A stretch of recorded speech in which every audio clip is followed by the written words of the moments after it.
Your diamond insight of the continued twists and turns in the gold scam.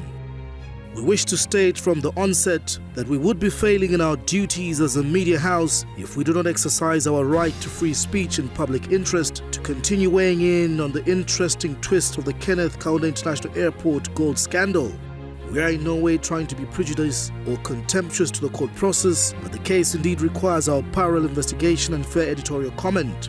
Since the whole fiasco was unearthed and reported in the News Diggers paper last week, a lot has happened which has caused speculation and raised doubts of eyebrows within the public eye.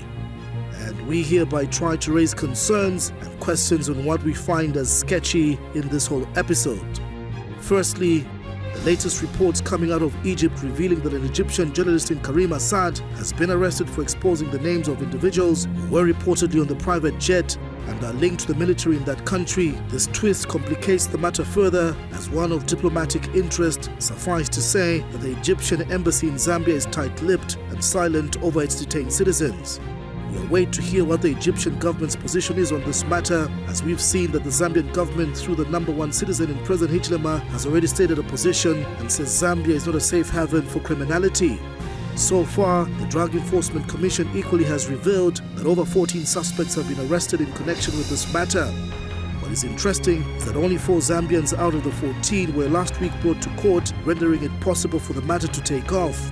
Our coverage of the court process also shows that the indictment or charge sheet indicates that they are being slapped with charges of corruption. Meanwhile, lawyers for the defense representing the foreign nationals equally claim that their clients are being detained without charge and were being told of plans to file before the court a habeas corpus plea.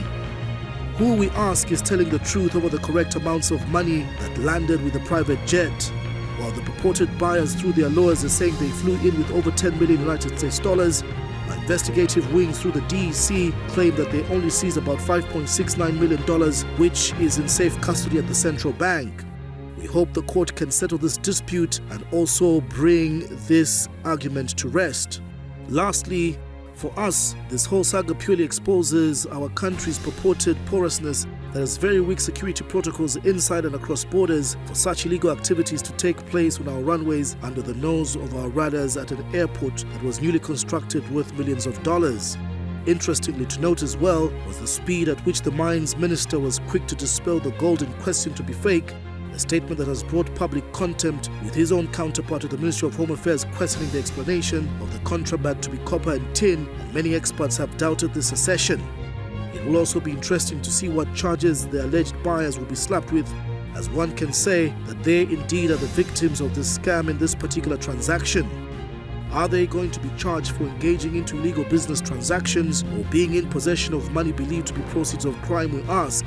Only the court process will answer this question, and our kind advice to the DEC, the Zambia Police, and the National Prosecution Authority is indeed very simple. Public interest and expectation of results is extremely high on this matter, so they ought to be very highly prepared and build a very watertight case on all fours that will secure them a conviction. History has not spared them from embarrassing episodes where we've seen prosecutors go unprepared to only enter a nolle or have the court quash the entire case owing to insufficient evidence.